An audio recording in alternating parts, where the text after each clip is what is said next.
Bizda 12 metrlik ferma yopish kerak. 12 metr. Teng yarmi necha bizda? 6 da. Hammasi bizda nima bu? L uzunlik. Xo'p, bu qismimiz L1 deylik, masalan. Bu yog'i L1 deylik, bu L2. Da.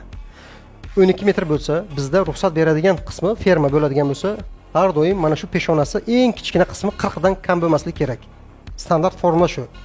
Va nimaga nimani ko'paytirasiz farqi yo'q. Standart bo'yicha 0.18 dan kam bo'lmasligi kerak formula bo'yicha. Mana shu ikkita narsa har doim bizda bor. Fermada 0.40 dan 40 sm kam bo'lmasin uchi deydi va bo'lgandan keyin 0.18 dan kam bo'lmasin degan formula bor. Bundoq mindimi farqi yo'q. Maqsad shu tasavvur qilsangizlar bo'ldi. O'sha fermani. Xo'p, balandligi bizga taxminan oldik.